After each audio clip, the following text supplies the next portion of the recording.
Muy buenos días, amigos de Palenque TV. Nuevamente y como siempre, muy agradecido de estar nuevamente frente a sus pantallas, tratando de llegar con algunas sugerencias por un lado, algunos consejos por otro lado, tratando de desgranar la patología de lo que es el aparato locomotor, que es, diríamos, nuestra especialidad. Solamente reiterarles que estamos en vivo en la ciudad de La Paz y estamos en vivo y en directo también para el interior del país.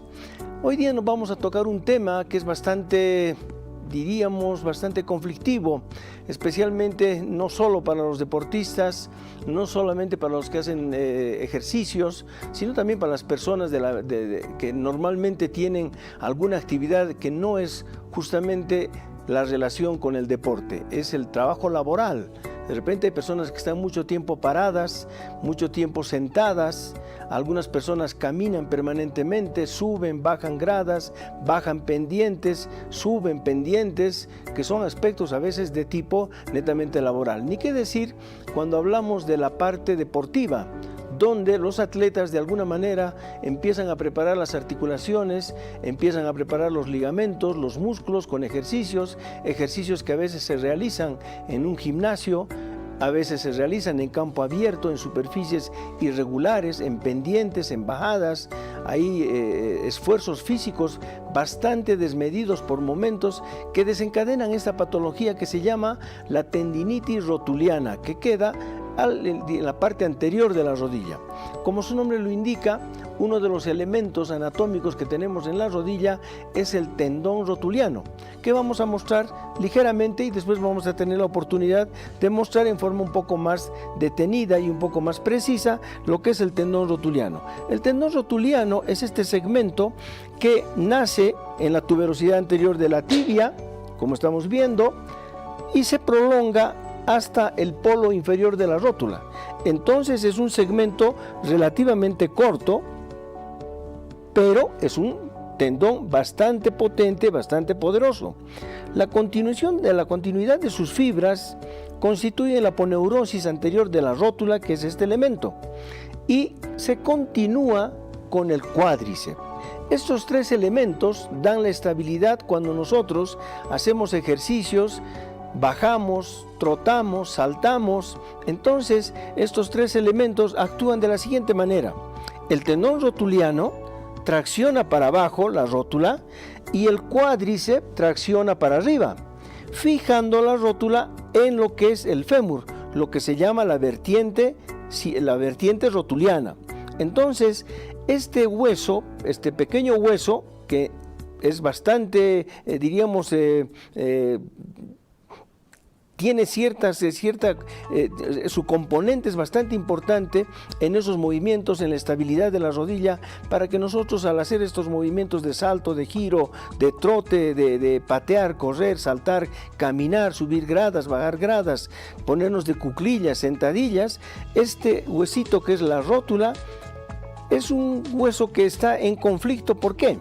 Porque el tendón rotuliano tracciona tan fuertemente para abajo como el cuádriceps para arriba. Entonces, entre los dos componentes se sitúa la rótula y se fija en lo que es la vertiente femoral, que enseguida la vamos a mostrar.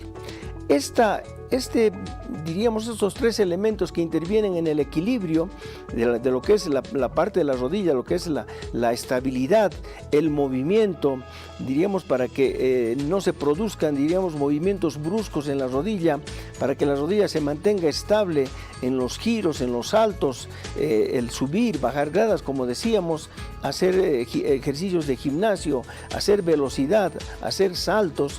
Por eso es que también a través de esos entrenamientos que se producen en forma repetitiva, por un lado, entrenamientos que se producen en forma a veces muy exagerada en cuanto al levantamiento de pesas para fortalecer cuádriceps o para fortalecer los músculos de la región posterior del muslo, es que el tendón rotuliano entra en conflicto. ¿Por qué? Porque de alguna manera, a veces cuando los atletas exageran las repeticiones en un gimnasio para fortalecer cuádriceps, el tendón trabaja demasiado y empieza a producir un proceso inflamatorio a nivel del polo inferior de la rótula, donde se inserta el tendón rotuliano. Como decíamos, el tendón rotuliano es un tendón corto, muy potente, que nace en la tuberosidad anterior de la tibia y se inserta en el polo inferior de la rótula, que enseguida lo vamos a mostrar. Entonces, esta patología, que se llama la tendinitis rotuliana, tiene varios nombres. Se llama también rodilla del saltador. Si tienen la inquietud de buscar a través de las redes sociales la patología como tendinitis rotuliana, van a encontrar que también se llama la rodilla del saltador o patología tendinosis del atleta del saltador.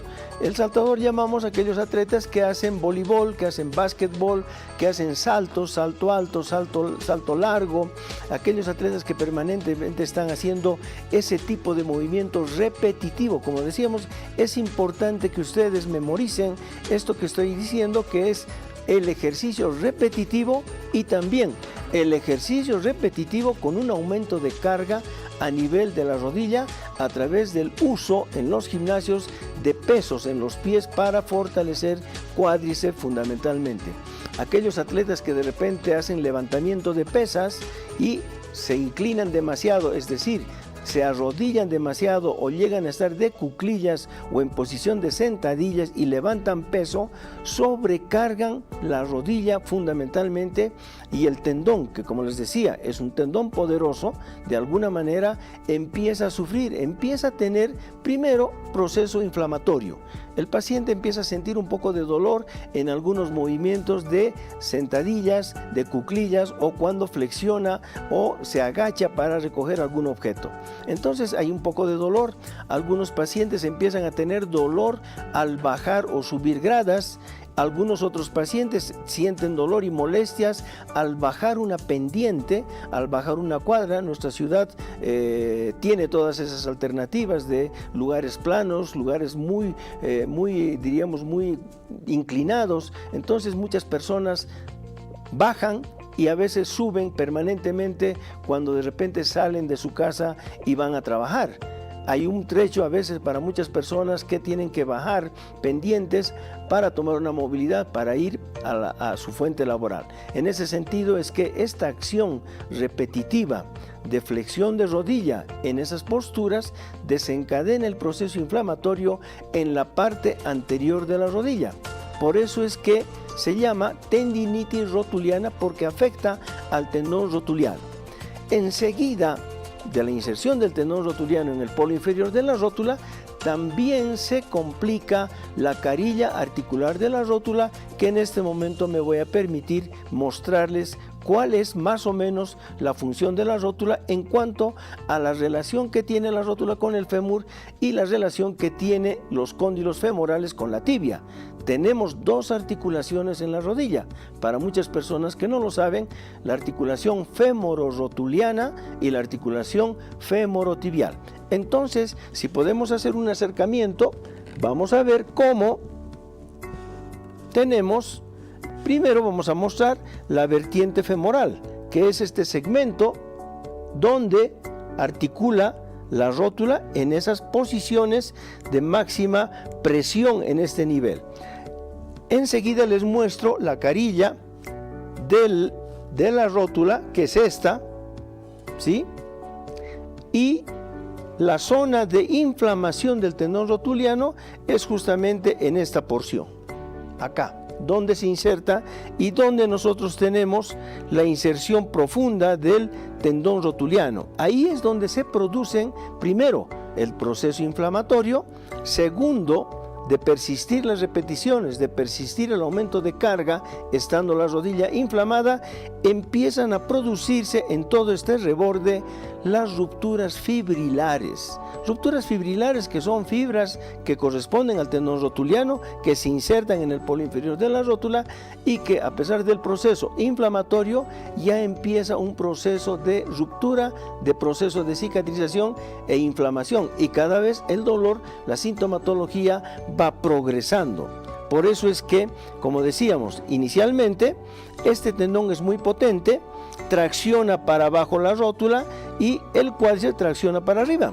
Voy a hacer una pequeña demostración en cuanto a la presión que se ejerce cuando la rodilla está en flexión y cuando la rodilla está en extensión.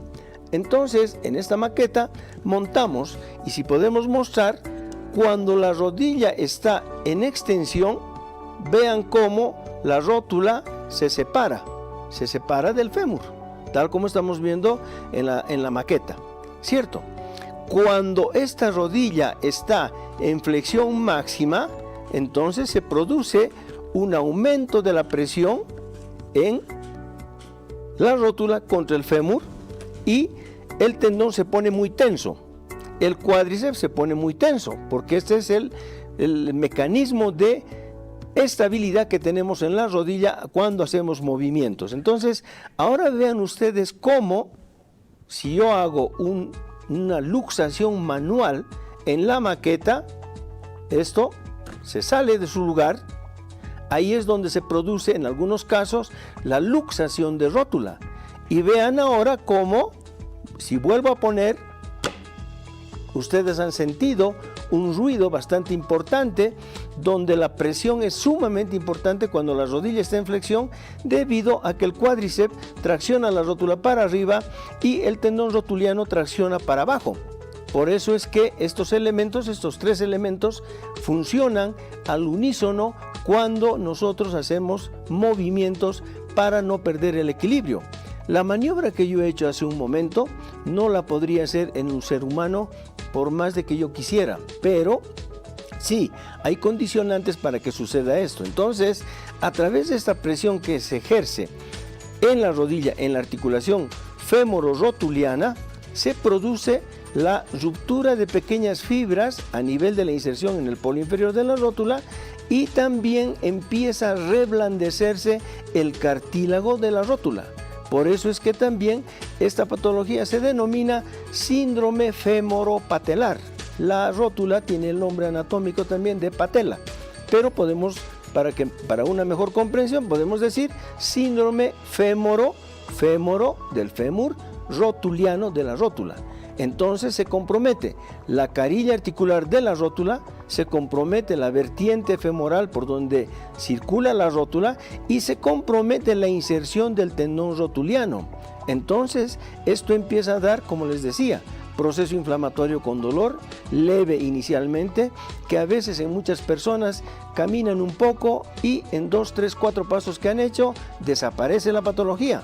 Pero cada vez es más fuerte la patología, cada vez es más limitante la acción de la rodilla y lógicamente el proceso va increciendo cuando seguimos haciendo repeticiones, seguimos haciendo ejercicios sin un control, seguimos aumentando el peso a nivel de las rodillas, a nivel de las piernas para buscar el fortalecimiento de cuádriceps y de alguna manera empezamos a generar un aumento del dolor, un aumento de la limitación funcional de la rodilla y esto de alguna manera determina una limitación en el esfuerzo físico, es decir, en el rendimiento del atleta cuando se trata de patologías que son necesarias, diríamos que se presentan, mejor dicho, en estas condiciones del atletismo o de las personas que hacen esfuerzos físicos. Vamos a mostrar enseguida algunas diapositivas para comprender mejor la patología de la tendinitis rotuliana que de alguna manera puede confundir a muchos colegas, a muchos galenos, a muchas personas, porque a veces también el diagnóstico, a veces lo hacen las personas directamente, consultando en el internet, consultando algunas diríamos sesiones del aparato locomotor que se presentan en todas partes del mundo. Con esos nombres ustedes van a encontrar esta patología con el nombre de tendinitis o tendinosis rotuliana, síndrome fémoro-patelar, síndrome de hiperpresión fémoro-rotuliana, rodilla del saltador, o sea, tiene varios nombres, pero como les decía, hay que interpretar mejor la patología para poder de alguna manera tener los cuidados necesarios para que esta patología o se frene o desgraciadamente continúe, porque la patología que se vuelve crónica de la tendinitis rotuliana desgraciadamente a veces dura 1, 2, 3, 4, 5, 6 meses y el atleta a veces tiene que dejar de competir y ya su rendimiento no es el mismo. Y en algunas personas que de alguna manera, a través del esfuerzo laboral, como les decía, de bajar, subir, bajar gradas, tener que hacer ejercicios llevando pesos en algunas condiciones laborales, de caminar grandes distancias, se produce esta patología. Vamos a agregar un poquito más de que esta patología no necesariamente es de aspecto deportivo. Como les decía, es también de aspecto laboral. Y también en el próximo segmento vamos a tocar algunas patologías que también desencadenan la tendinitis rotuliana. Vamos a un pequeño corte y enseguida volvemos.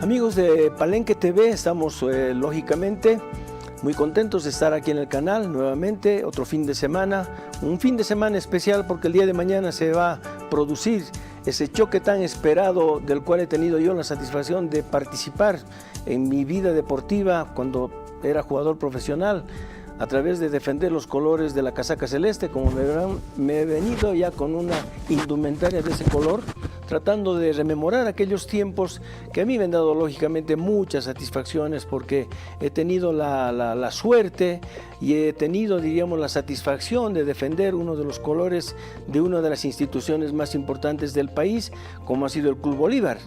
Y también tengo la satisfacción de poder decir que he tenido, diríamos, el orgullo de vestir la casaca del Club Stronger, y sucesivamente he tenido la oportunidad de vestir la casaca nacional. Entonces, para mañana hay un partido muy importante que ojalá que toda la gente que se va a dar cita al estadio salga contenta y salga satisfecha de que haya un buen rendimiento, una buena entrega de parte de los jugadores, como siempre ha sido.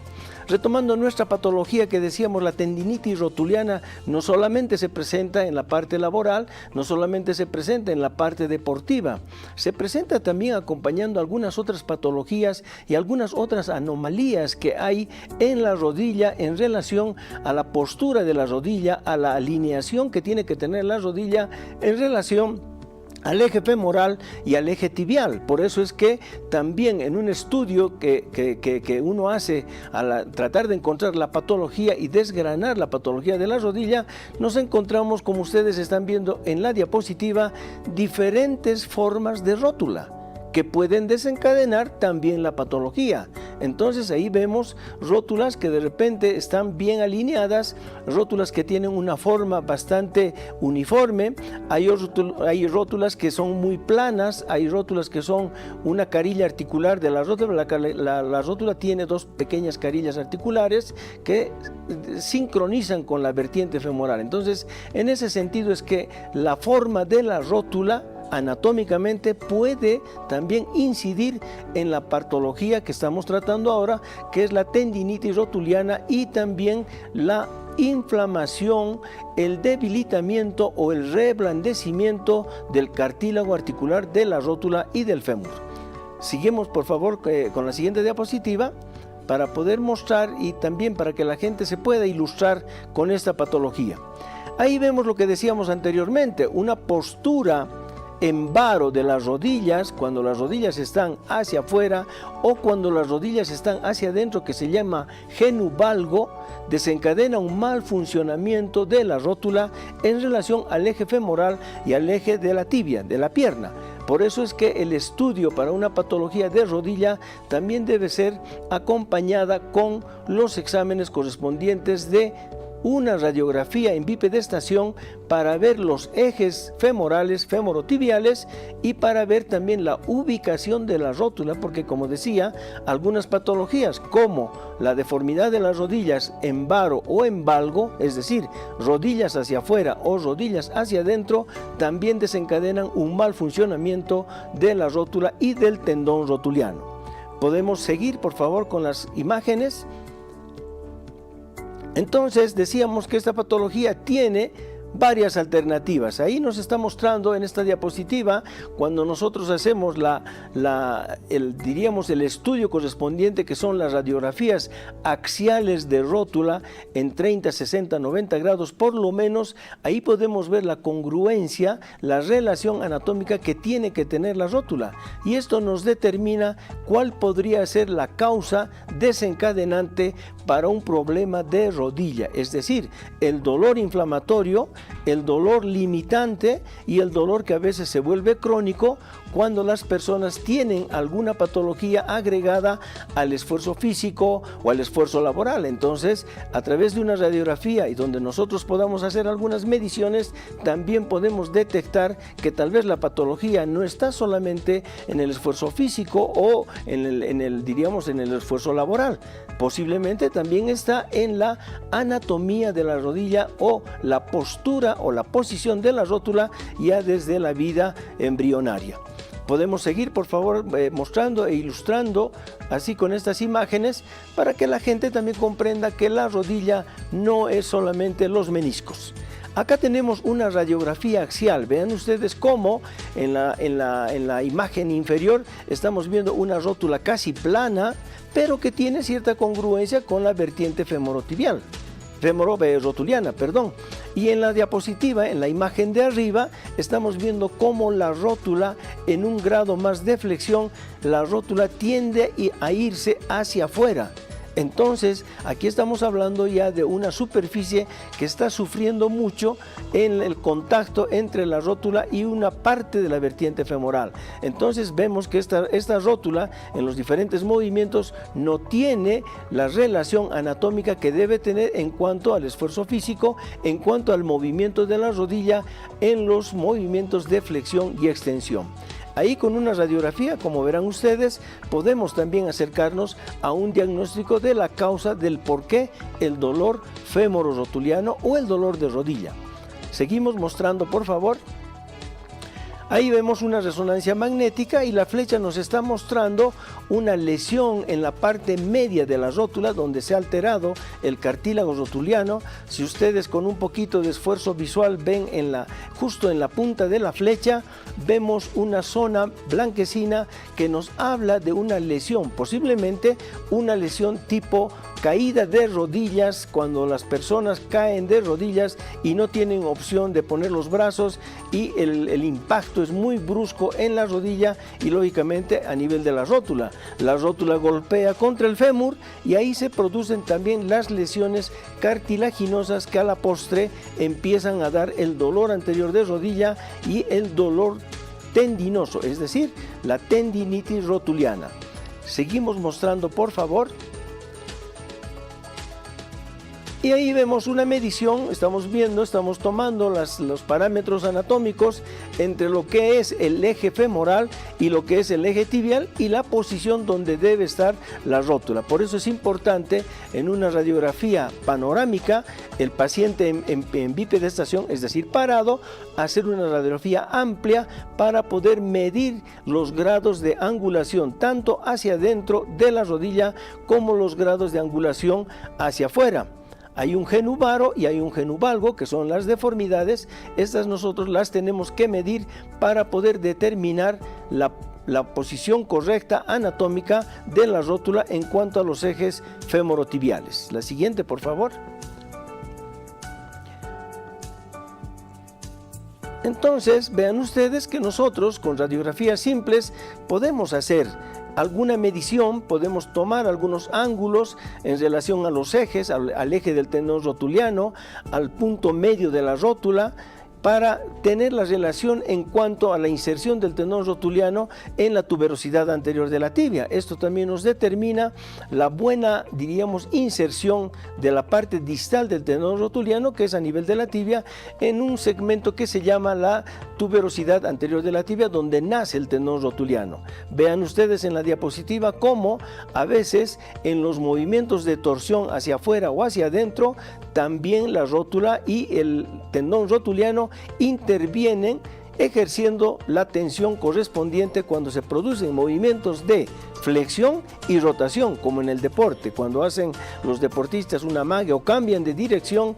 También la parte fisiológica de la rodilla está en relación a la postura de la rótula, a la acción del tendón rotuliano y a la rotación que puede ejercerse hacia adentro o hacia afuera en esos movimientos. La siguiente, por favor.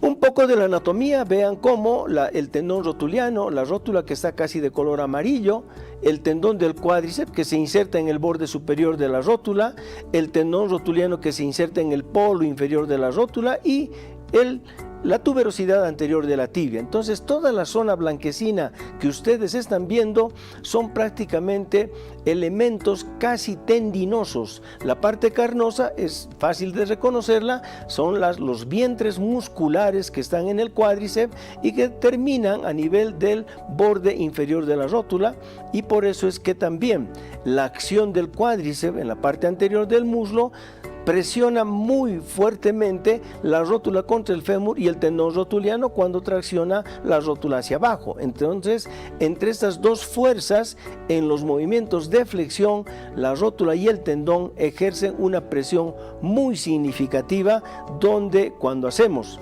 decíamos, movimientos, repeticiones con mucho peso, desgraciadamente se puede desencadenar el reblandecimiento, la inflamación del cartílago rotuliano y la inflamación y las lesiones de las fibras, lesiones fibrilares, rupturas fibrilares, que cuando a veces estamos haciendo ejercicio, estas rupturas no se llegan a percatar. Los pacientes a veces no sienten que una ruptura fibrilar se rompa, no producen dolor. Posterior al ejercicio, cuando el atleta se ha enfriado, empiezan los dolores, o al día siguiente el tendón rotuliano, la rodilla ya no es la misma y empiezan los dolores de esta naturaleza. La siguiente, por favor. Ahí vemos una vista lateral de lo que significa la rodilla, y estamos viendo cómo hay una zona roja entre la rótula, que es de color amarillo, y el fémur. Estamos viendo el vientre muscular del cuádriceps, la prolongación, la poneurosis que va sobre la rótula y la terminación en el tendón rotuliano, en la tuberosidad anterior de la tibia. Pero vean ustedes cómo hay una zona roja entre la rótula y el fémur, totalmente irregular. Es la zona de inflamación, es la zona de desgaste, la zona de lesión del cartílago rotuliano. Por eso es que también nosotros podemos determinar, a expensas de los exámenes, a expensas del dolor y dónde lo ubicamos el dolor, la patología que corresponde al proceso degenerativo que se denomina artrosis. Podemos tener artrosis femororotuliana y también podemos tener artrosis femorotibial.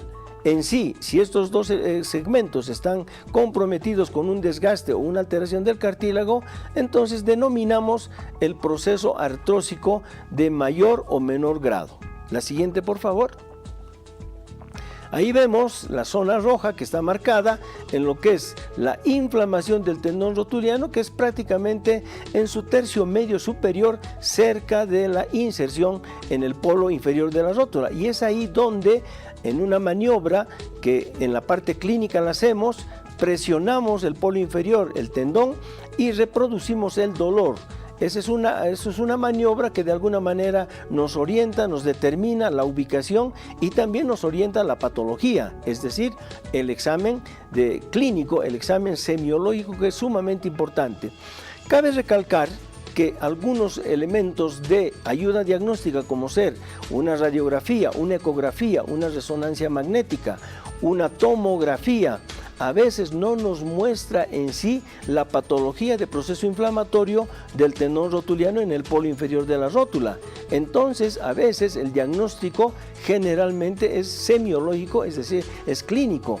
Y la ayuda de estos 4 elementos que hemos citado a veces no nos satisface. ¿Por qué? Porque en las imágenes tanto la inflamación como el dolor son síntomas subjetivos que no salen en ninguno de estos estudios. Por eso es que mayormente el examen semiológico tiene que ser bastante preciso para ver dónde se ubica la patología, dónde se ubica el dolor, bajo maniobras que nosotros en la parte semiológica, en la parte del examen clínico de la rodilla, podemos llegar a un diagnóstico haciendo varias maniobras y lógicamente también refiriéndonos a los antecedentes que te refiere el paciente.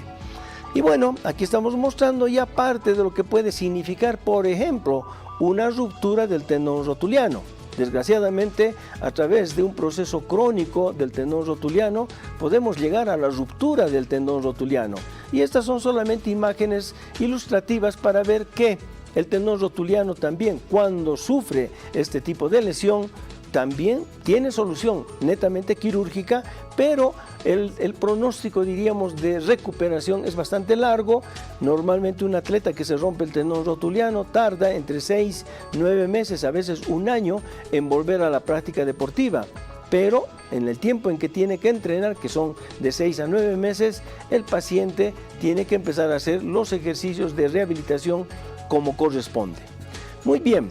Estamos lógicamente a la expectativa si es que hay alguna sugerencia, alguna inquietud de parte de nuestros amigos televidentes, que nuevamente les agradecemos por estar frente y nosotros frente a ustedes para poder discernir esta patología. Entonces, estamos prestos a cualquier llamado, a cualquier mensaje que nos puedan dar. Ustedes ya tienen el teléfono de WhatsApp, el teléfono y la dirección del consultorio, para desgranar, diríamos, todavía mucho más esta patología que a veces hace confundir a muchos colegas, a muchas personas, de pensar que la rodilla solamente se basa en lesiones meniscales. Hay otras patologías que también pueden coadyuvar a la inflamación del tendón rotuliano, como ser la bolsa de Hoffa, que está por detrás del tendón rotuliano. En ese sentido es que también hay que discernir en el diagnóstico y en los estudios la hofitis, o sea, la inflamación de la bolsa de Hoffa. No sé si tenemos algún llamado, tenemos algún mensaje. Bien, tenemos aquí un mensaje donde dice: buenos días doctor, tengo 48 años y tengo un poco de sobrepeso y en los últimos días empecé a sentir dolor en mis rodillas con más intensidad en la pierna izquierda. En algunos momentos escucho un ruido en la rodilla al caminar. Entonces, vean cómo el paciente nos da ya una referencia de, primero, la edad, 48 años, una persona que es todavía muy activa, que todavía hace deporte, posiblemente deporte de fines de semana, y nos hace relación de que está con sobrepeso, y entonces ha empezado a sentir dolores a nivel de la rodilla. Este es otro de los coadyuvantes. El factor de peso es coadyuvante para el trabajo de la rodilla, para, como decía, estos tres elementos, el cuádriceps, la rótula y el tendón rotuliano, son los que mantienen el equilibrio y lógicamente en varios movimientos nos permiten no caernos. Entonces el trabajo de estos tres elementos se produce, diríamos, en forma enérgica, y si nosotros aumentamos el peso corporal, el trabajo de estos tres elementos es todavía mucho más fuerte. Hagan de cuenta de que la rodilla es una especie de grúa. Es decir, la rodilla está diseñada para levantar un determinado peso corporal. Por eso es que si aumentamos nosotros el peso corporal a una grúa que de repente tiene la capacidad de levantar 60 o 70 kilos, si aumentamos 10, 15, 20 kilos más, esa grúa con seguridad que va a destrozarse. Va a empezar, si es la rodilla, se va a empezar a inflamar. Si es una grúa común y corriente, las poleas de esa grúa van a reventar en algún momento y el sistema de levantar o bajar peso de la grúa se va a distorsionar totalmente. Lo mismo sucede en la rodilla. El tendón rotuliano, la rótula y el cuádriceps son elementos, es como si fuese la polea de una grúa, que está capacitada para levantar el peso corporal de acuerdo al tamaño, especialmente de acuerdo a la longitud que tiene la persona y de acuerdo a su peso corporal que le corresponde, según el tamaño. Entonces, en ese sentido es que hay que tomar muy en cuenta que el aumento de peso o el aumento de peso más levantar cosas pesadas puede desencadenar el proceso inflamatorio y el reblandecimiento de los cartílagos, en especial de la carilla articular de la rótula. Esperemos que con esta sugerencia le estamos diciendo al paciente que sí o sí vale la pena bajar de peso y de alguna manera evitar en lo posible hacer maniobras, esfuerzos físicos con un peso que no sea el adecuado. Pero de todas maneras también tenemos tratamientos al respecto. Tenemos otro llamado, si no me equivoco, o otro mensaje. Dice: buenos días, doctor, felicidades por el programa. Hace una semana sufrí una caída. Desde ese momento me duele un poco la rodilla izquierda cuando camino. Anteriormente realicé fisioterapia en la misma rodilla por un dolor.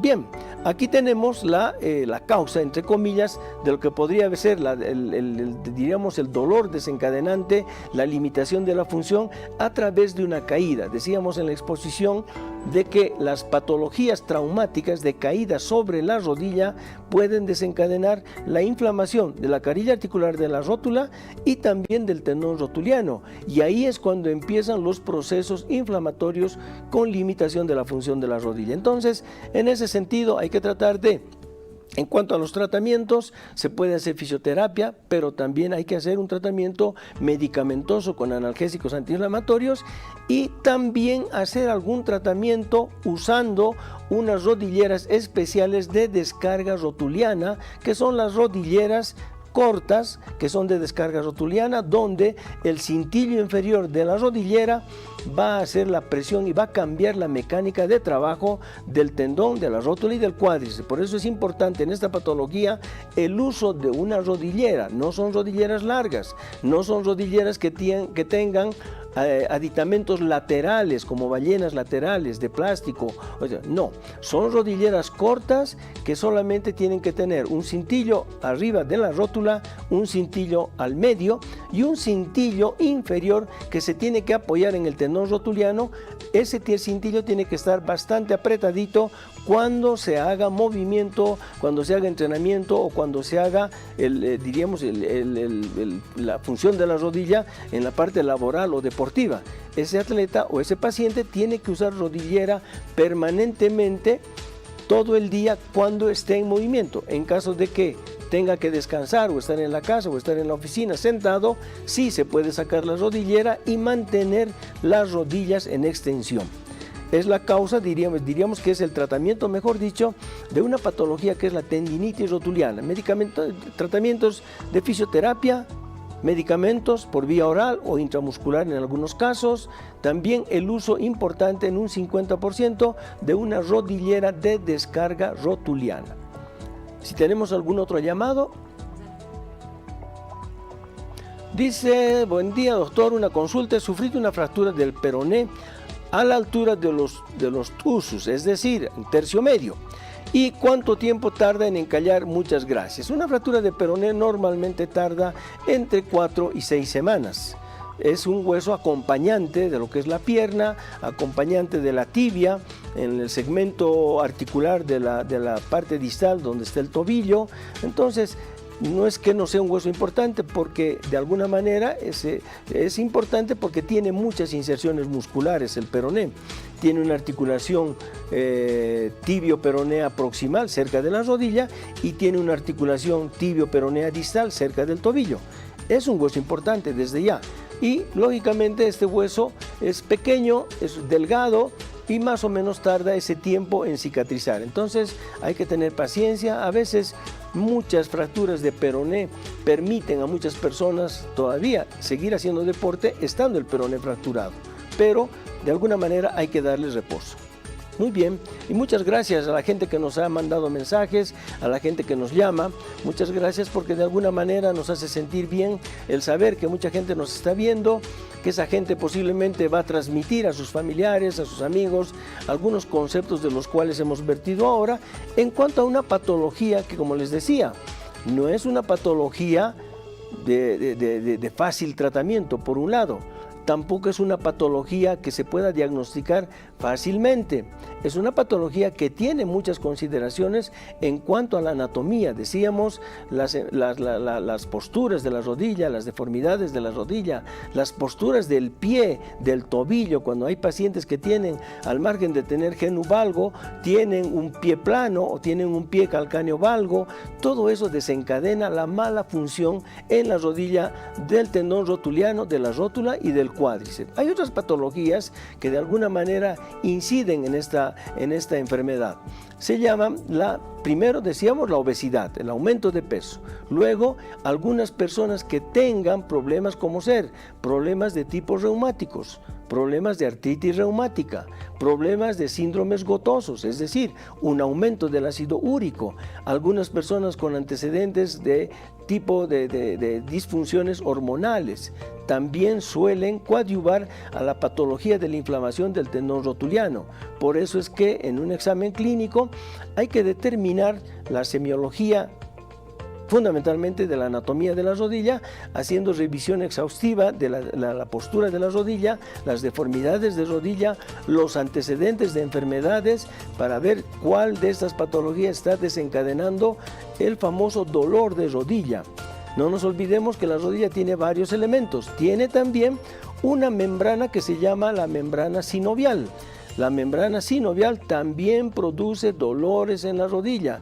Dolor, hinchazón, limitación funcional, derrames articulares. Entonces hay varios elementos de los cuales uno tiene que descartar a través del examen semiológico para llegar a un diagnóstico y llegar lógicamente a un tratamiento de la mejor manera posible, pero siempre tratando de ver qué elemento, qué es lo que está produciendo, diríamos, esta patología del dolor inflamatorio, el dolor limitante en la rodilla, si es el tendón rotuliano, si es la rótula, si es la mala postura de la rodilla, si es un genuvalgo, si es un genuvaro, si es un problema de sinovial, si es un problema meniscal o de ligamentos. Tenemos un llamado, no sé si podríamos contestar. Buenas, doctor, ¿cómo está? Una consulta, lo saludamos desde aquí, desde Cochabamba, de la zona Las Cuadras. Bien, muchas gracias. Una consulta, doctor. Yo tengo un problema con mi mamá. Ella tiene artritis ya hace mucho tiempo y nosotros estamos utilizando unas cremas que nos dieron, pero no le ayuda en su mejora para el problema de sus rodillas y le duele cada vez más cuando se levanta. No sé qué tipo de tratamiento, si tenemos que cambiar el tema de las cremas que estamos utilizando o qué debemos hacer. Muchas gracias, doctor. Bien. El agradecido soy yo y lógicamente todos los componentes que estamos aquí en Palenque TV por su llamado. Hablamos de una persona mayor aparentemente con un problema de artritis. La artritis es un denominativo de cualquier proceso inflamatorio que se produzca en la rodilla. Es como que es el nombre, artritis. Artritis significa inflamación y dolor, ¿cierto? Ahora, a esa artritis le tenemos que dar un nombre. Artritis reumática, artritis artrósica, artritis post-contusión, artritis post-enfermedad, post-infección en la rodilla, todo eso. De todas maneras nos vamos a acercar al diagnóstico a través de que nos habla de la mamá. Se supone que, sin querer desmerecer, la mamá en este momento debe estar por los 60, 65 años, tal vez un poquito más. Estamos hablando con una persona, tenemos ya una persona que tiene un proceso degenerativo a nivel del cartílago que se llama artrosis de la rodilla. En ese sentido hay que evaluar con radiografías el estado en el cual puede estar ese proceso degenerativo, es decir, la artrosis. 1, 2, si tenemos en la radiografía simple un buen espacio articular, no vemos deformidades en los cóndilos femorales, en las rótulas, entonces podemos intentar hacer tratamientos en base a glucosamina, condroitín, colágeno y en algún caso ver la posibilidad de inyectar en la rodilla el ácido hialurónico, que hoy en día es uno de los mejores productos que se pueden aplicar sin pena, sin miedo a nivel de la rodilla. Es decir, son inyecciones interarticulares de ácido hialurónico que todos estos 4 elementos fortalecen el cartílago que todavía hay en la rodilla. De todas maneras, me voy a permitir adelantarme un poquitito en caso de que si podemos hacer un acercamiento, ¿sí? Aquí, en esta maqueta, vamos a mostrar un inicio de lo que significa una alteración del cartílago y no sé si ustedes, a través del acercamiento que vamos a hacer, podemos ver. Vean cómo tenemos ya una superficie, la zona roja es donde hay ya un desgaste de cartílago y ausencia de cartílago. Quiere decir que aquí, en esta zona, está un frote, un desplazamiento del cóndilo femoral o de los cóndilos femorales, ya con una superficie desprovista de cartílago. Entonces estamos en un grado 3 de lo que es la artrosis de rodilla. Por eso es que hay que evaluar de forma, diríamos, minuciosa en qué estado están los cóndilos femorales. Si nosotros nos acercamos un poco más a una patología ya un poco más severa de lo que es la rodilla, entonces podemos encontrarnos con esta situación. Vean ustedes cómo, si podemos acercarnos por favor, vean ustedes cómo la zona roja ya prácticamente abarca toda la superficie condilar, tanto el cóndilo interno como externo, ya prácticamente ya no tiene cartílago y de alguna manera esta rodilla no tiene posibilidades de hacer tratamientos conservadores. Entonces tenemos que sugerir en este grado, que es un grado 4 de la artrosis, o sea el desgaste de rodilla, ya tenemos que sugerir una prótesis de rodilla. Vean ustedes cómo las superficies, tanto de la tibia, totalmente deformadas, nosotros conocemos estas deformidades como los famosos osteofitos. Vean cómo en el fémur se ha producido lo mismo, una deformidad del hueso en todo el segmento, una ausencia de cartílago, deformidad del platillo tibial. Entonces, en esta persona, por más de que le pongamos cremas, le demos todos los tratamientos que hemos dado, fisioterapia, prácticamente no vamos a tener la respuesta adecuada. En cuanto a las cremas que nos preguntaba, nuestro amigo, de alguna manera las cremas no llegan con buena efectividad adentro, o sea, a la parte profunda. Bueno, queridos amigos, hemos llegado casi al final de nuestro programa, muy satisfechos por haber expuesto todas estas patologías y tal vez orientar a las personas que en la rodilla no es solamente meniscos, no son solamente ligamentos, hay segmentos en los cuales hay que incidir en cuanto a determinar el diagnóstico preciso para hacer un buen tratamiento. Muchísimas gracias y estaremos con ustedes el próximo fin de semana en vivo y en directo como lo hemos hecho ahora, tanto para la ciudad de La Paz como para todo el interior del país. Muchísimas gracias. Tenemos al pie de la pantalla la dirección, los teléfonos para que nos puedan llamar y nosotros poder estar prestos al servicio de todas las inquietudes o todas las sugerencias que quieran hacernos o preguntarnos. Muchísimas gracias. Será hasta el próximo sábado.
Hola mis queridos amigos, ¿cómo les va? Muy buenos días a todos ustedes. Un feliz sábado más aquí presentes, como todas las semanas en este año, también en el 2022, hemos estado presentes cada sábado para poderles dar un poquito de información sobre esto que es la salud en general y en este caso la salud oral en odontología, en todas las especialidades que se tienen. Agradecidos siempre con todos ustedes, agradecidos primero a Dios siempre por tener esta oportunidad de estar siempre con ustedes semana a semana y prácticamente avanzando en este año 2023. Imagínense, ya estamos casi a fin de julio también, ¿no es cierto? Y a inicios de agosto es nuestras efemérides patrias. Hemos pasado lo que es el festejo fundamental de lo que es la ciudad de La Paz, el departamento de La Paz en todo caso, y prácticamente a partir de aquí siempre agradecer también a lo que es Palenque TV, ¿sí?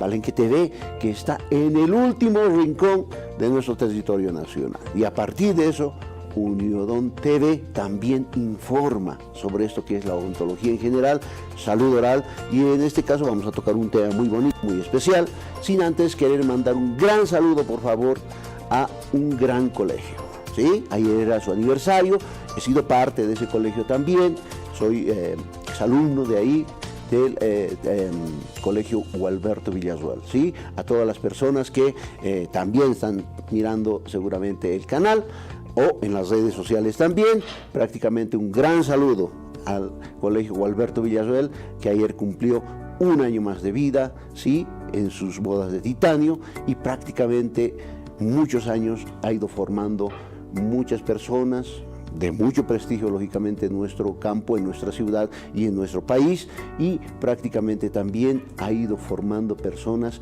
que tienen que ver mucho con la evolución y con el desarrollo de nuestro país, ¿sí? Así es que, queridos amigos, gracias a todos ustedes, gracias a esa gente también del Colegio Nacional Gualberto Villarroel, que prácticamente ha cumplido un año más de vida. Así es que saludos a ellos, un gran abrazo y una felicitación por ese aniversario más. Así es que seguimos con más, ¿sí? Vamos a seguir con más. Ustedes saben que el tiempo en televisión es oro y prácticamente corre muy rápido. Así es que quiero también agradecer enormemente a quienes nos apoyan, nos acompañan siempre, semana a semana, y estoy hablando específicamente del doctor Jorge López Videla, que está semana a semana con nosotros, prácticamente con esto que es radiología dental, ¿sí?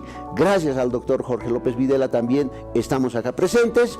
Vamos a seguir junto con él siempre en esto que es radiología en 2D, radiología en 3D, ¿sí?, del doctor Jorge López Videla, como son las panorámicas, las teleradiografías, las periapicales, las radiografías de mano y las famosas tomografías que hoy están de moda, ¿sí?, que nos ayudan en los tratamientos de periodoncia, implantes, endodoncia, maxilofacial y las famosas impresiones en 3D. Así es que el doctor Jorge López Videla los espera ahí con todo el personal que tiene en la calle Monroy Vélez, ¿sí?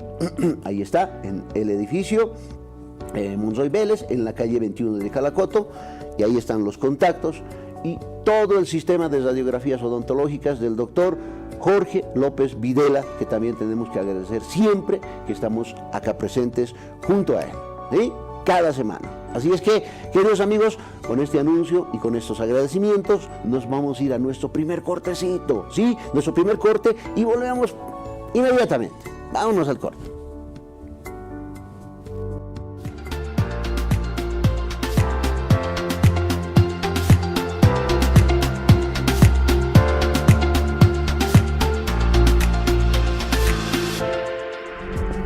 Volvemos, queridos amigos, volvemos con muchísimo más. Gracias a todos ustedes, siempre por estar presente con nosotros. Cualquier consulta, por favor, 22-22-43 es el teléfono fijo del canal, y ahí tenemos también el WhatsApp. Vamos a ir dando mayores detalles sobre toda esta situación de lo que es la comunicación entre nosotros. Agradecer siempre porque estamos también en las redes sociales, ¿sí?, como Uniodont Bolivia. Nos pueden contactar ahí, o también en el canal, ustedes pongan Balenque TV y prácticamente les va a salir el programa en vivo, ¿sí? En vivo, desde aquí, sábado a sábado. Seguimos adelante. Vamos a ir a un tema muy bonito y que en algún momento también es la preocupación de muchos papás y también de muchos pacientes, ¿sí? Es el parámetro fundamental sobre, por ejemplo, ¿por qué será que sale de un color de piel una persona y el papá también es del mismo color de piel? Vamos a hablar sobre la herencia, ¿sí? Soy el doctor Carlos Valencia y ahora vamos a hablar sobre los factores de la herencia en lo que tiene que ver en las maloclusiones. ¿Qué tiene que ver la herencia en la maloclusión? ¿Por qué sucede con un ámbito hereditario? Eso significa que nosotros tenemos un componente fundamental en lo que es la transmisión de los genes. Y tenemos que diferenciar un parámetro fundamental. Muchas veces van a escuchar un parámetro que tiene un problema, pero congénito. Y otro parámetro es genético, ¿sí? Congénito implica en que prácticamente el daño, el mal que tiene, o la patología que tiene la persona, generalmente se ha ido formando en el vientre materno, en el transcurso de la formación de los tejidos, como el famoso labio leporino, por ejemplo. ¿Sí? Eso no es hereditario, es congénito, porque el problema se ha producido en la barriguita de la mamá. ¿Sí? A eso se determina como congénito. Cualquier patología que sea en el transcurso de la evolución, del crecimiento del bebé, es prácticamente un efecto congénito dentro del vientre materno. Y nosotros tenemos que diferenciar en un parámetro genético. ¿Qué son los genes?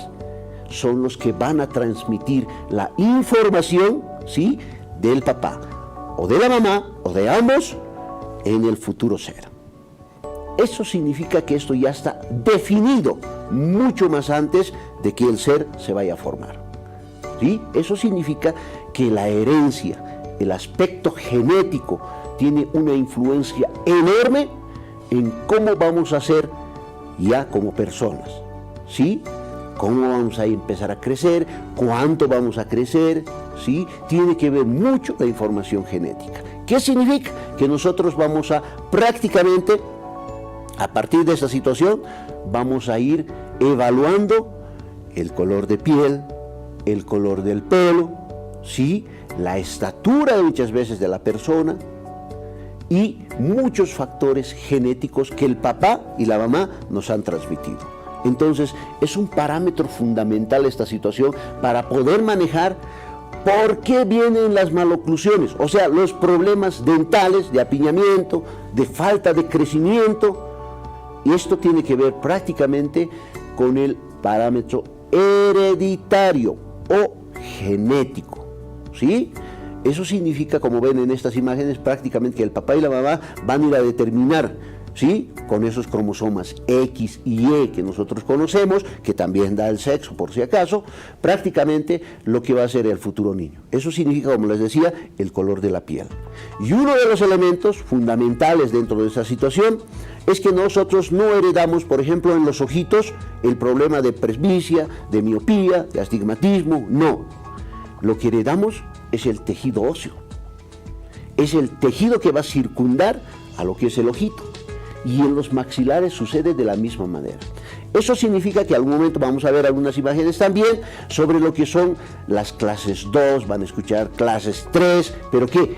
Esqueletal. Como ven en estas imágenes, prácticamente las maloclusiones, fíjense, ese componente que tiene de crecimiento ese maxilar inferior, ¿sí?, e irse adelante, es prácticamente un componente genético. Si el papá tiene esa condición, o la mamá, prácticamente el niño o la niña va a tener también la misma condición, o sea, va a crecer así su maxilar, tan grande como era el del papá o de la mamá. E inclusive pasa a la situación de otras generaciones, eso significa el abuelo, el tío, muchas veces. Por eso tenemos que hacer un análisis concreto de dónde viene este tipo de, entre comillas, malformación, ¿sí?, porque se ha ido formando de mala manera. Y prácticamente esto conlleva, como ven aquí, vamos a las siguientes imágenes por favor, como ven acá, prácticamente que se altera la oclusión, se alteran los dientes, se altera la posición de esos dientes para una buena masticación. Ojo, que en una clase 3, ahorita lo van a ver, prácticamente el paciente ya no empieza a rotar la situación de la mandíbula, sino simplemente que ejerce un componente antero-posterior. Entonces prácticamente, fíjense en estas imágenes, nosotros vamos a tener todos estos problemas. Salidito el maxilar superior, fíjense esos dientes sobresalidos en relación al inferior, y prácticamente esto conlleva a un aspecto fundamental, no solamente estético, sino funcional. ¿El paciente podrá masticar aquí? Prácticamente no. En la parte izquierda, por ejemplo, inferior, también, fíjense, ahí está otro componente fundamental. Una clase 3, eso significa que el maxilar inferior puede ser el culpable, o el maxilar superior, o está traído para adelante el maxilar inferior, o el maxilar superior está retraído para atrás. Entonces, prácticamente nosotros tenemos este tipo de problemas, muchas veces por un parámetro hereditario. Eso quiero que comprendan. La herencia cumple una función fundamental para que tengamos este tipo de condición o este tipo de patología en este caso, que prácticamente va a ir a alterar, como les digo, la posición de los maxilares. Y los maxilares prácticamente acompañan los dientes. Entonces se va a alterar la oclusión, se va a alterar la dicción, ¿sí?, se va a alterar el hecho de poder masticar o deglutir bien, o sea, todos esos factores se alteran simplemente con un parámetro de la alteración de los huesitos y también de los dientes. pero esto viene específicamente, vuelvo a reiterarlo, por un componente genético. Vamos a las siguientes imágenes, por favor. Entonces, prácticamente nosotros tenemos que ir evaluando esta situación. Cuando tenemos pacientes o vienen a la consulta personas que tienen este tipo de alteraciones, ¿sí?, apiñamiento, como ven ahí, ¿sí?, problemas de que el maxilar o los dientes de arriba están sobresalidos en relación a los de abajo, o todo lo contrario, los de abajo están muy sobresalidos en relación a los de arriba. Prácticamente hay una alteración de la oclusión, pero tiene que ver esto con los maxilares, y eso tenemos que hacer una evaluación en base a las radiografías, ¿sí?, en base a una evaluación, a unos trazados que nosotros tenemos, y determinamos si este problema que tiene ahí en los dientes tiene que ver también con los huesos, ¿sí? Si dejamos pasar esta situación, esto lógicamente tenemos que prevenir, tratar de minimizar el problema. Eso significa, mientras más antes puedan traerlo al consultorio al pequeño, eso significa 4, 5, 6 años, entonces el problema va a minimizarse, aunque tenga un componente hereditario. Hay que tratar de manejar esa situación y darle una solución, porque si no le damos la solución en esta etapa, o máximo hasta los 10 años, prácticamente entra otro componente. Va a seguir con el maxilar sobresalido, y prácticamente nosotros entramos a otro ámbito ya cuando pasa a los 13, 14, 15 años.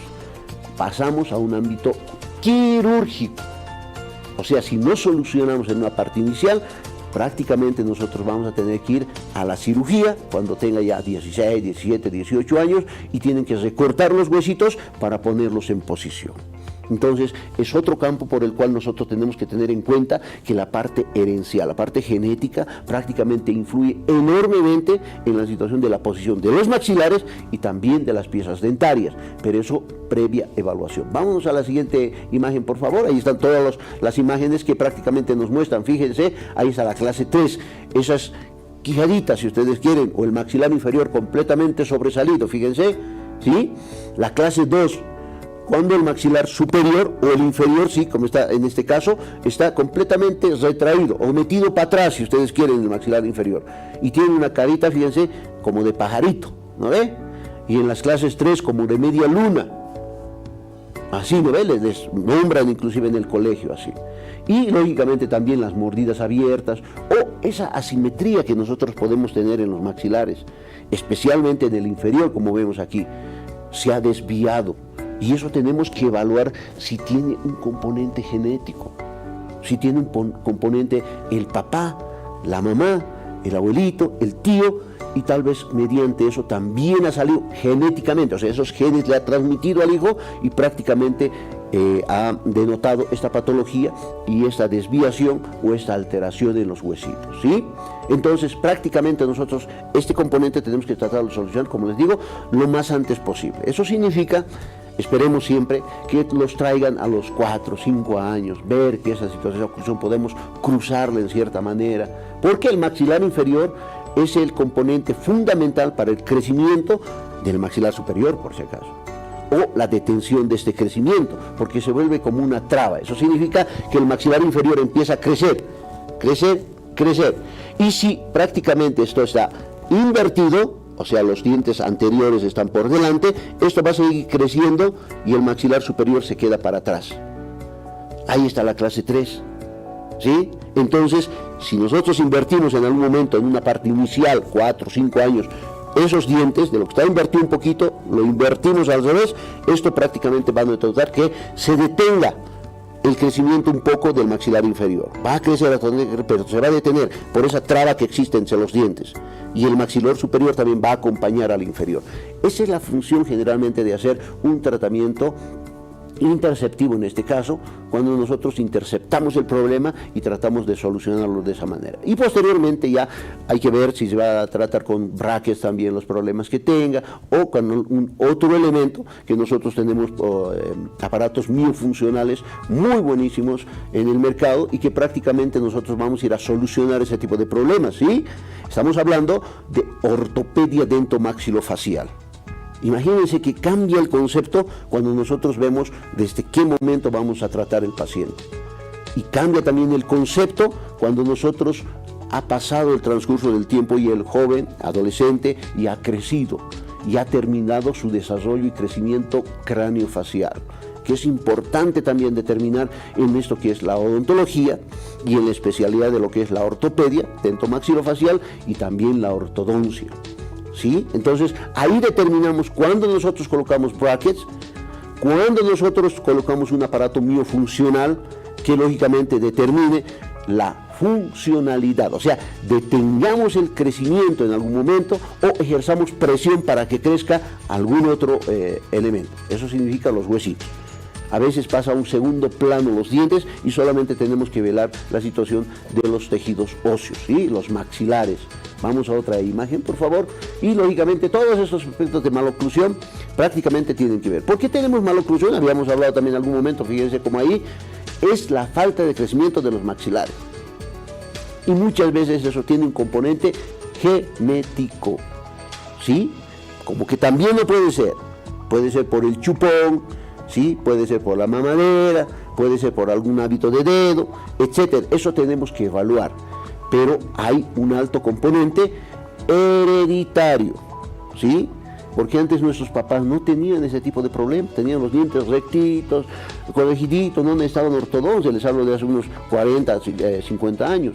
Y prácticamente en esta etapa ya todos, prácticamente 8 de cada 10 niños tienen problemas de maloclusión, o sea, de apiñamiento, de que los dientes estén sobresalidos o metidos, etc. Prácticamente casi todos tienen algún problema de maloclusión. Y eso prácticamente tiene que llevarnos a tomar en cuenta que tal vez sea, no por culpa, sino que prácticamente es un componente genético, como les digo, el papá está de esa manera o la mamá está de esa manera. Como les decía, como la piel, los pelos, el color, nos va a determinar el componente genético del papá y la mamá, también nos pueden heredar el parámetro del tejido óseo.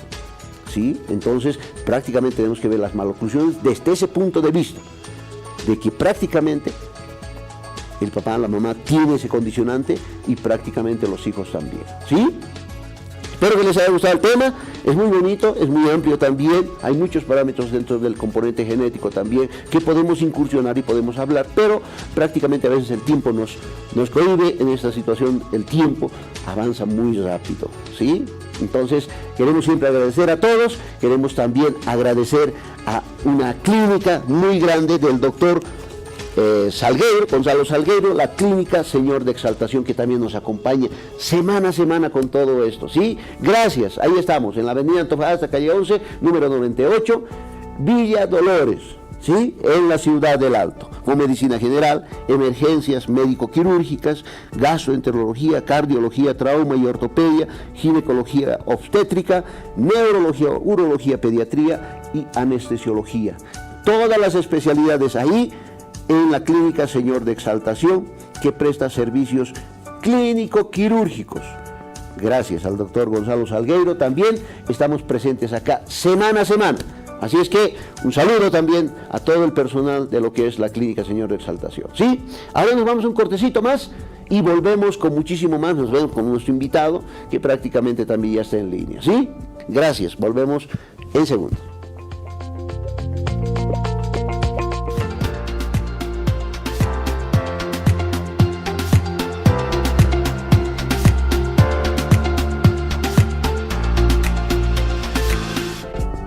¿Cómo están, queridos amigos? Volvemos con muchísimo más, ¿sí? Volvemos con más sorpresas. Tenemos prácticamente una conexión muy importante. Vamos a charlar sobre un tema ahora específico. Cualquier consulta siempre 22 22 413. Estamos siempre presentes ahí y también al WhatsApp. Cualquier consultita que tengan, siempre vamos a estar atentos para poderles responder, ¿sí? Vamos a hablar sobre un tema muy bonito, muy especial, y tiene que ver con la situación de la odontopediatría. La odontopediatría prácticamente nos conlleva un parámetro enorme, porque un niño, desde un parámetro psicológico, desde un parámetro de control, desde un parámetro de que el papá, de protección del papá, de los papás, es prácticamente un campo muy complicado de manejar cuando el niño prácticamente no se deja atender. Entonces, prácticamente vamos a hablar de un tema muy bonito, ¿sí? Que es lo que en algún momento han escuchado también hablar en odontología y especialmente en odontopediatría, que es la anestesia general en la odontopediatría. Se puede anestesiar porque muchas veces el niño es incómodo, no se deja atender, es muy mimado, digamos, entre comillas, o la protección del papá es enorme y prácticamente el niño no se permite atender, no se deja, patalea, llora, no quiere salirse, pone su mano encima, etcétera, etcétera. Entonces, prácticamente, ¿cómo hace para poderle atender? Muchas veces hay un control, ¿sí?, rígido. Es también dentro de la odontopediatría una técnica que se llama tratar de corregir o en todo caso controlar la situación de los movimientos mediante la fuerza, lógicamente, pero a veces el papá dice, no, me lo van a traumar, por favor, no. Entonces ahí entra el otro prospecto, la otra técnica que se llama anestesia general. Pero muchas veces hay muchas preguntas sobre la anestesia general, ¿no es cierto? Contraindicaciones, indicaciones, cuando sí, cuando no, etcétera, etcétera. Entonces, prácticamente nosotros tenemos que ir diseñando esta situación en base a una charla que tenemos con un joven doctor, odontopediatra, y que prácticamente nos va a plasmar un poquito la duda que nosotros tenemos. No sé si estamos ya en contacto, por favor, con el doctor. Entonces, prácticamente vamos a ir a manejar este concepto. Ahí lo tenemos. Gracias. Muy buenos días, querido doctor Rodrigo. Muy buenos días. Gracias por estar con nosotros. Buenos días. Gracias igual a ustedes por la invitación. Ahí está el doctor Luis Rodrigo Escobar, ¿sí? Esto que es la pediatría, ¿sí? El control de la situación de los niños, la odontología en la niñez, ¿sí? En los niños prácticamente nos va a llevar. Así es que, doctor, muchas gracias nuevamente y prácticamente hablaremos un poquito sobre la anestesia, qué es la anestesia general en los niños o en la odontopediatría. Claro que sí. Bueno, primeramente vamos a decir que la anestesia en la odontopediatría debe considerarse como un recurso excepcional, ya que el profesional odontopediatra está totalmente capacitado para poder aliviar las dolencias del niño, poder persuadirlo y lograr su colaboración. Así es, doctor. Ahora, prácticamente esto de la anestesia general, doctor, ¿se puede realizar en todos los niños? Porque, lógicamente, como decía, hay muchos niños que prácticamente no se dejan atender. Y la anestesia general, ¿dónde debería de hacérselo? ¿Si se realiza en todos los niños o no? ¿O cómo es la técnica esta? Claramente, bueno, existen indicaciones y contraindicaciones que van a ser aptos o no para que el niño se someta a este procedimiento de sedación, que sería en todo caso la anestesia general. Entre las indicaciones vamos a poder encontrar niños los cuales han sufrido un trauma o previa atención donde han habido iatrogenias y donde el paciente no es colaborador y no se puede lograr una conexión positiva para lograr tratar estas enfermedades bucodentales que padece el niño. También vamos a poder encontrar en pacientes que tienen enfermedades graves o en los que se pueden ver impedidos físicamente o incluso mentalmente o psicológicamente. Todo esto va a ser un factor para que ellos puedan ser aptos para realizarse el tratamiento correspondiente con anestesia general. Y también va a haber contraindicaciones, las cuales los niños no van a poder ser aptos. Entre ellos vamos a poder ver niños con enfermedades graves, con enfermedades con cardiopatías congénitas o enfermedades congénitas hereditarias. Claro que sí, doctor, qué lindo. Mire, hay un componente fundamental. A veces es el miedo de los papás a esta situación que vemos ahí, que es la atención en los niños sedado. Eso significa con la anestesia, y eso tenemos que verlo también desde un punto de vista en donde prácticamente el odontólogo, el odontopediatra lo que hace es curar dientes. Ese prospecto a veces no tenemos en cuenta en la explicación a los pacientes y al papá especialmente, que el odontólogo simplemente lo que va a hacer es ir a curar esos dientes, ir a sacarle las muelitas, hacerle los conductos necesarios ahí en el niño. Y quien se encarga de la anestesia es pues un especialista en lo que es anestesiología. ¿No es así, doctor? ¿O estamos en lo correcto? Exactamente, exactamente. Para llegar a este procedimiento, que vamos a decir que no es la solución más fácil y rápida y se lo hace en casos excepcionales, se va a realizar en un centro hospitalario con la capacidad pertinente y un equipo médico con las facultades pertinentes. Va a estar un pediatra, va a estar un anestesiólogo necesariamente, porque el operador no puede cumplir otro rol que no sea, en este caso, de odontopediatras e irnos a otro papel de otra especialidad. Así que se va a tener todo un equipo grande para monitorear al niño y para que también los tratamientos salgan de una manera exitosa y también la recuperación postoperatoria del niño sea exitosa. Claro que sí. Hay una protocolización de toda esta situación, doctor, ¿no es cierto? O sea, eso significa que la planificación que nosotros hagamos en la situación de lo que es la odontopediatría, en todo caso, eso significa el curarle, tiene que estar ya planificado. El odontólogo, el odontopediatra, lo que tiene que hacer es haber planificado absolutamente todo. ¿Qué va a hacer? ¿En qué tiempo va a hacer? ¿Cómo lo va a hacer? O sea, es un equipo, es una protocolización. Dentro de la situación de la anestesia también yo pienso que es así, doctor Rodrigo.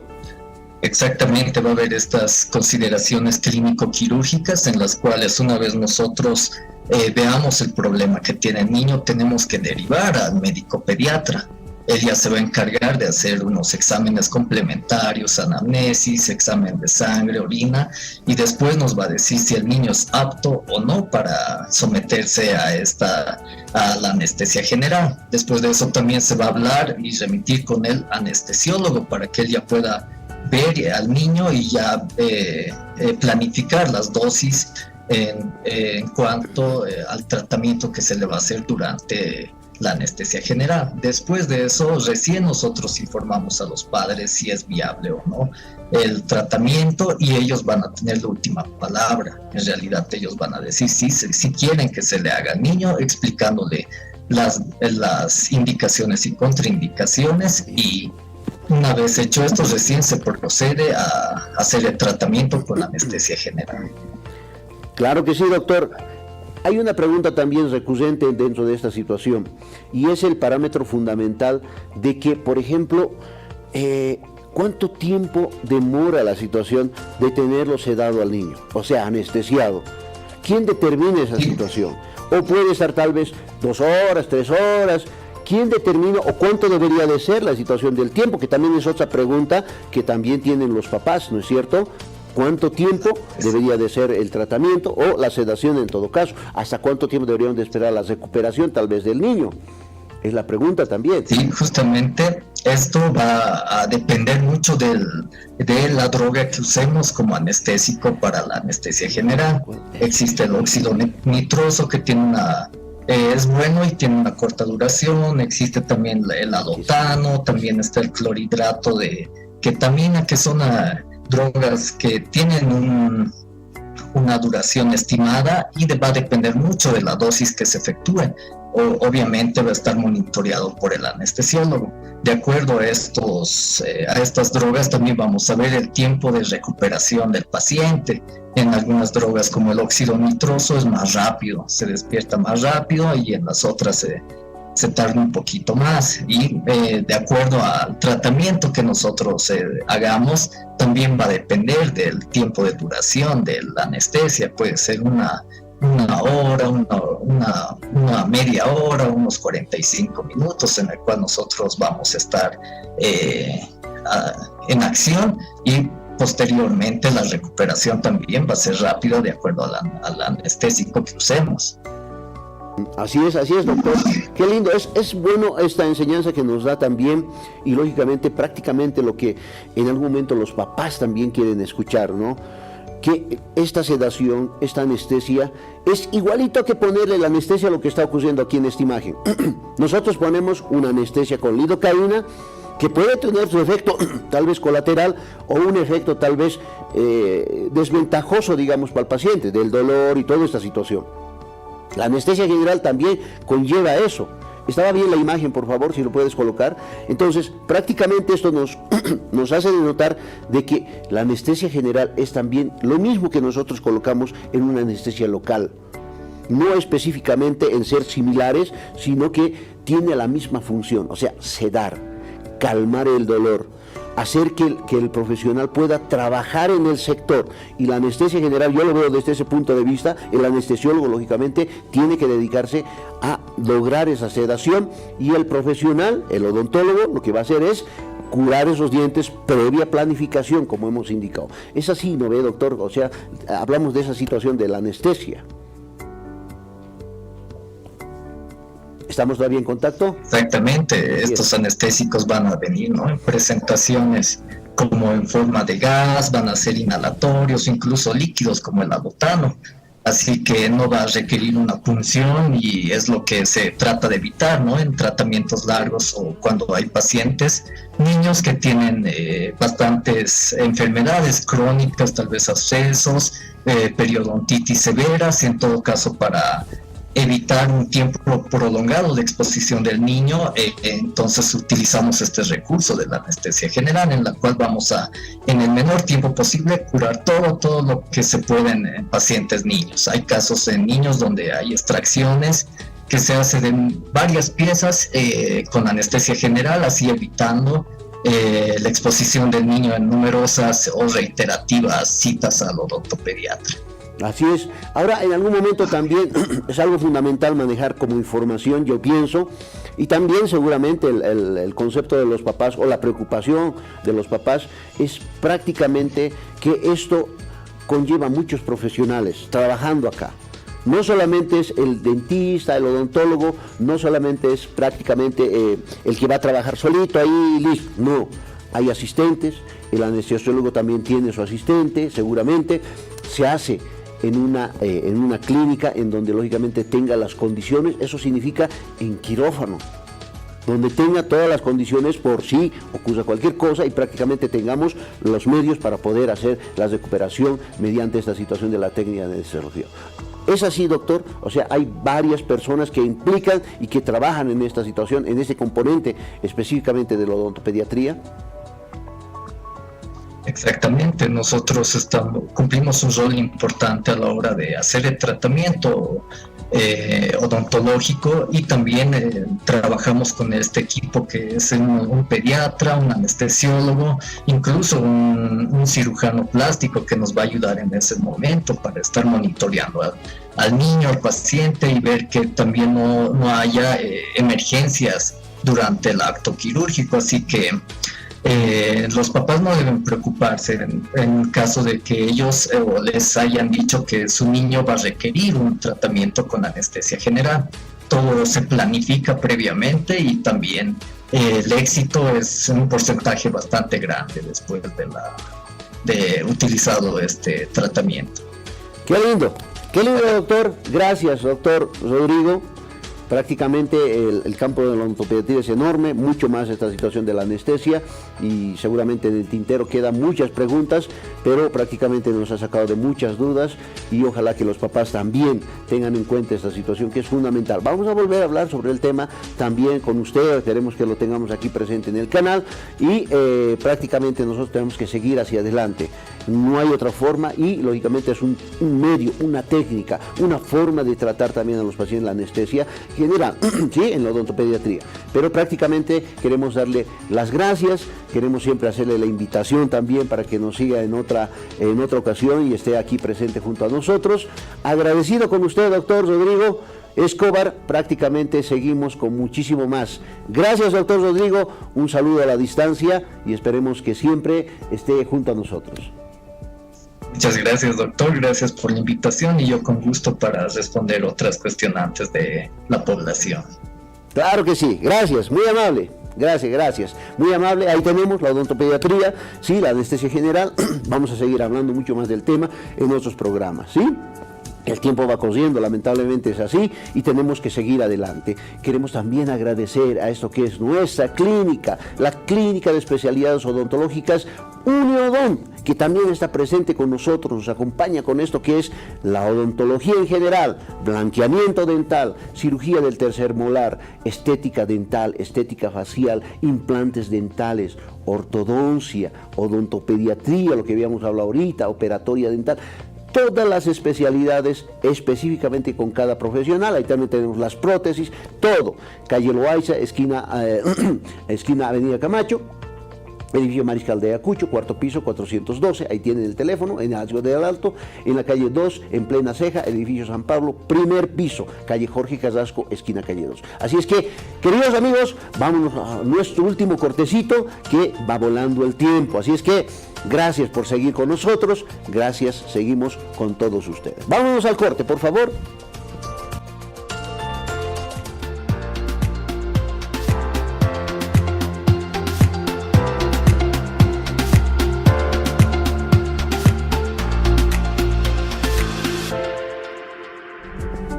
Volvemos, queridos amigos, siempre con ustedes, agradecidos con cada una de las personas que siempre están. Síganos por favor en las redes sociales, Uniodont Bolivia. Tenemos todos los videos, todas las respuestas, tenemos en el WhatsApp muchas preguntitas, vamos a irlos respondiendo por favor la siguiente semana. El tiempo a veces corre enormemente rápido, ¿sí? Así es que vamos a irnos hasta la siguiente semana, es hora de despedirnos, ya no hay muchísimo tiempo. Gracias a todos ustedes, ahí siempre estamos, fíjense, Uniodont, Loaiza, esquina Avenida Camacho, ¿sí? Edificio Mariscal de Ayacucho, cuarto piso, oficina 412, 290-2018, el teléfono. Tenemos nuestro WhatsApp, que también lo vamos a mencionar, es el 65-600-165, nuestro WhatsApp también, nuestro piloto ahí en el centro, y también se pueden contactar conmigo al 730-77371 para cualquier consulta. En la Ciudad del Alto también, edificio San Pablo, Jorge Carrasco, esquina calle 2, muy cerquita ahí de la Alcaldía Quemada, nos pueden visitar siempre, ¿sí? Gracias a Dios, seguimos presentes y estaremos también la siguiente semana. ¡Feliz fin de semana! Nos vamos con mucha alegría, con mucha devoción y, lógicamente, con mucha esperanza. Sigamos, la salud es fundamental, ¿sí? Es lo mejor que debemos tener en esta vida. La salud es lo primero. Gracias al Señor, tenemos que seguir adelante. Gracias a todos ustedes, queridos amigos. Seguimos con muchísimo más la siguiente semana, más invitados, más temas específicos para todos ustedes. ¿Sí? Así es que, gracias. Hasta la siguiente semana y pasen un muy lindo fin de semana. ¿Sí? Gracias. Hasta la siguiente.